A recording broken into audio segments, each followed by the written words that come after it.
Israel और Hamas की जंग को 69 दिन हो गए हैं और ये जंग रुकने का नाम नहीं ले रही है। इस जंग में अभी तक फिलिस्तीन का काफ़ी नुकसान हो चुका है, फिर भी हमास हथियार डालने का नाम नहीं ले रहा है। इस जंग को सुलझाने के लिए अब यूएन को आगे आना पड़ा है। But seems like there's no end to the war that's taking place between Israel and Hamas. The war between Israel and Hamas is only escalating as Israel continues to pound the Gaza Strip.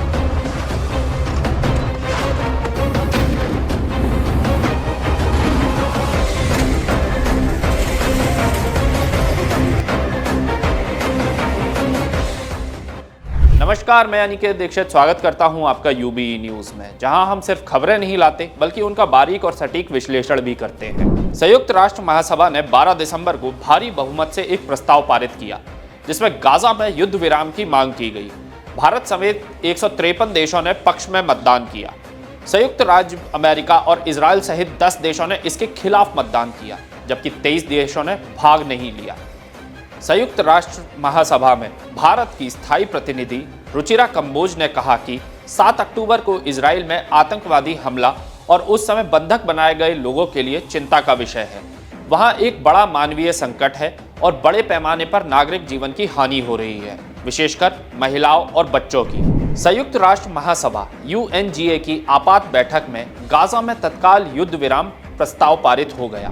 Bharat ने मंगलवार को संयुक्त राष्ट्र महासभा में एक मसौदा प्रस्ताव के पक्ष में मतदान किया, जिसमें चल रहे इजराइल हमास संघर्ष में तत्काल मानवीय युद्ध विराम के साथ साथ सभी बंधकों की बिना शर्त रिहाई की मांग की गई थी।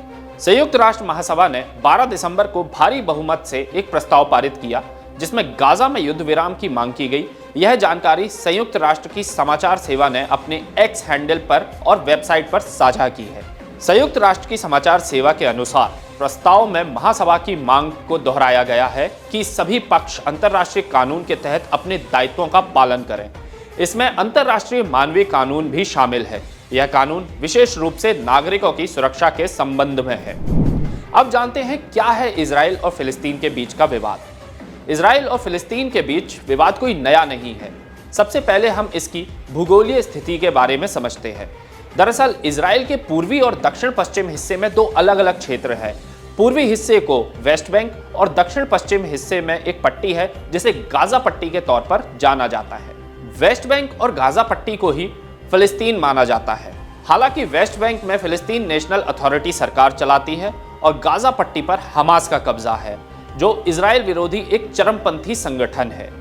इजराइल को देश नहीं मानता है हमास। भले ही इजराइल के प्रधानमंत्री ये कह रहे हैं कि हम युद्ध में हैं और हमास को अंजाम भुगतने की चेतावनी दे रहे हो, लेकिन हमास को तो जरा सा भी फर्क नहीं पड़ रहा है और वह लगातार गोलीबारी कर रहा है।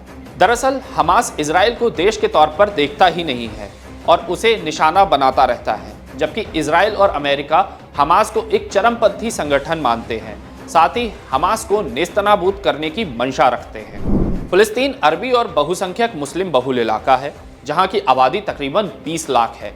साल 1947 के बाद संयुक्त राष्ट्र ने फिलिस्तीन को यहूदी और अरब राज्य में विभाजित करने के लिए मतदान किया था, जिसके बाद से 6 मार्च 1948 को अरब और यहूदियों के बीच पहला संघर्ष हुआ और तब से लेकर आज तक फिलिस्तीन और इजराइल के बीच संघर्ष जारी है। यह विवाद तकरीबन 100 साल से भी ज्यादा पुराना है। प्रथम विश्व युद्ध में ऑटोमन साम्राज्य को हराने के बाद ब्रिटेन ने पश्चिम एशिया के इस हिस्से पर अपना नियंत्रण स्थापित कर लिया था, जिसे फिलिस्तीन के नाम से जाना जाता है। यह वह दौर था जब इजराइल की स्थापना नहीं हुई थी और वेस्टलैंड से लेकर गाजा पट्टी तक का इलाका फिलिस्तीन का हिस्सा था। यहाँ पर यहूदी और अरब रहा करते थे। धीरे धीरे यहूदियों और अरब लोगों के बीच में अपने लोगों के लिए देश बनाने की मांग उठने लगी और अंतर्राष्ट्रीय समुदाय ने भी ब्रिटेन से यहूदी लोगों के लिए फिलिस्तीन को स्थापित करने की बात कही।